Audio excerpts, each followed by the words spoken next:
Hey guys, welcome to our channel, our vlog in Canada Life of Maring Sarah. In 1 kilometer, turn right onto 100 Avenue. So guys, we already checked out from the hotel and mukhang nakatulog si brother sa night shift niya. Hindi siya agad nakapag-open ng front desk niya. Oops, huwag na ituloy, habibi. Sakto, okay. We are caught in yellow light, guys. Ayan.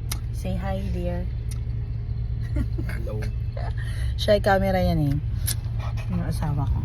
Ayan. So, ang breakfast namin, guys, is iced coffee sa kanya na made of almond milk, no sugar cane, 1 sweetener. Tapos, guys, ice cup sa akin na chocolate milk. So, the way going to British Columbia from Valley View is from Grand Prairie. Kaya kami guys nag-overnight dito. Diba dear? Yeah, that's the way going to. And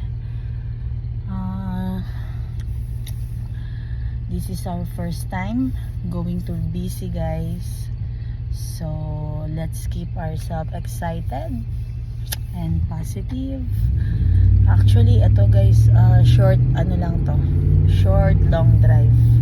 We're not gonna stay there for days, but only one night, Habibi? Yeah.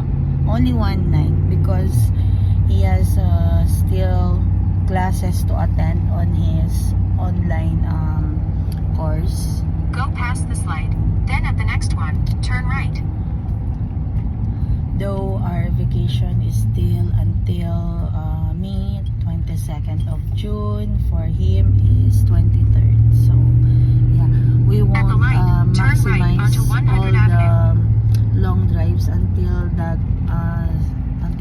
dates, because we need to do and finish all the necessary chores that were left at home. So there. This is Grand Prairie guys, okay? It's gonna be a long way guys. Stay in the middle 2 lanes. They said it's gonna be 8 hours. So by the afternoon, we'll just meet Brother Donald. So shout out to all people and kabayans in British Columbia guys. Our first ever long drive there. So that's his ice coffee guys. And then as for the kids, if you're wondering why they did not go with us, because they don't like. That's the simplest answer to that question. Yeah, plus my youngest kid is having his examination week, so they choose to be left at home. So yesterday our itinerary was we slept at the hotel West Edmonton Mall Inn with our son Christopher, and then after that, after check out at around 8 o'clock, I think we check out around 8 o'clock. Yeah, we check out around 8 o'clock guys from that hotel, and we had our breakfast for the first time at that restaurant. From Will to Williams Lake. I think yan yun, no? Ito yan, di ba? Oo. Kasi kagabi ko pati yan, hindi ko na binura. Gusto mong silipin? Tumabi ka muna. Silipin Kapag mo, may ano. silipin mo. Ikaw mo, hindi ka naman silipin. Paano ko sisilipin to? Tapos ibalik ko na lang? Ayan. Yan, sige. Sabi mo, puntahan mo yung pinakadulo.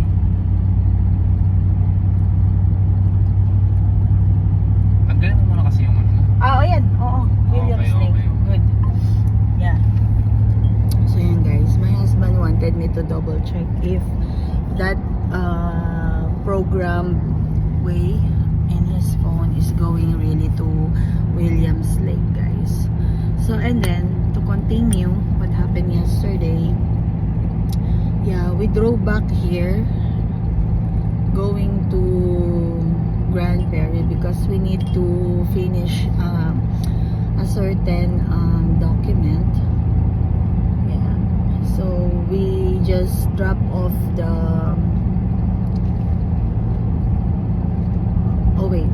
where have we stopped because I got distracted. Okay, we check out to the mall and then we went for breakfast with our son Christopher at Cora's breakfast lunch restaurant, guys. That was our first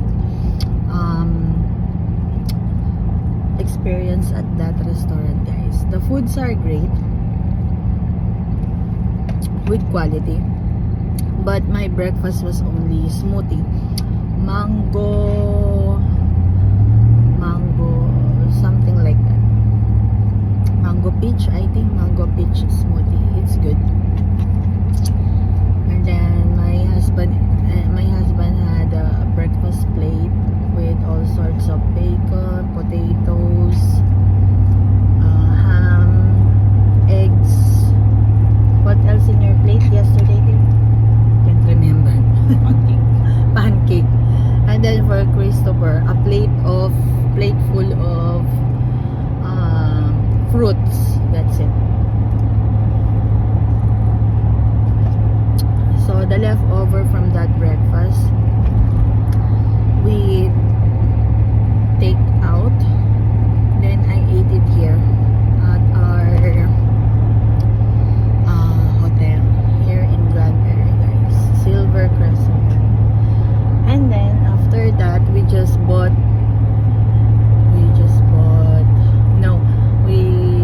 dropped Christopher at his place. And then we went to Jollibee to buy takeouts for my brother and then for the kids at home and then for our food as well that we brought here in Grand Prairie, guys.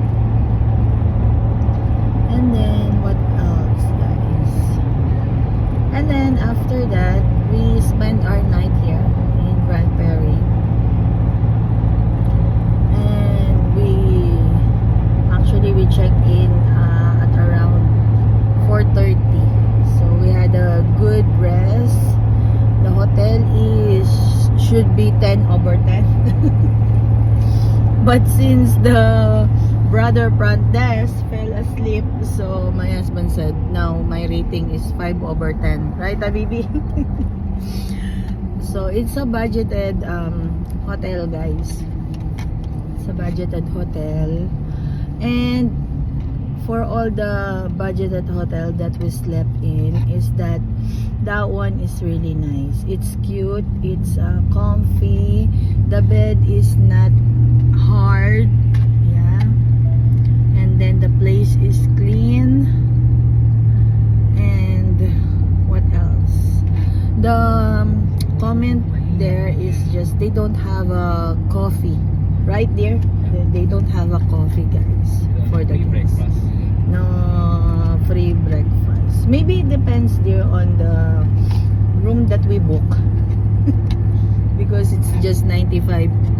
I will correct what I posted earlier. It should be $95, and then we had a deposit of $100, guys.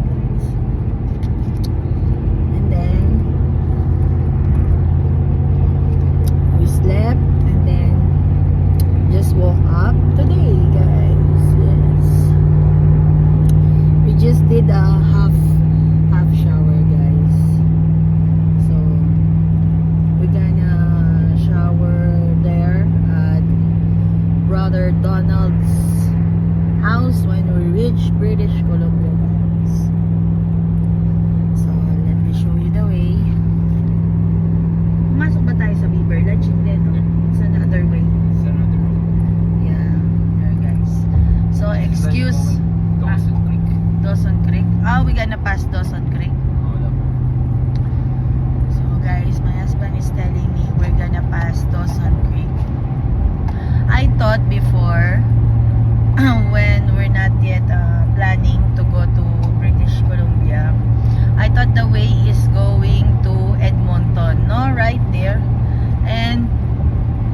when my brother Donald and sister Isa went here for a visit to us, they said the way is from Grand Prairie. So this is it, guys. That's the way. Excuse our windshield. It's full of bugs, bug stain. So guys, yes, you're gonna be with us for a long time because yeah, this is gonna be our treat for ourselves because we did not celebrate our 10-year anniversary last May because our vacation was cancelled, especially mine, due to the audit. So now is the time, and we thought that we could celebrate it with the kids, but they have their own activities, so we're just the two of us doing this long drive, guys.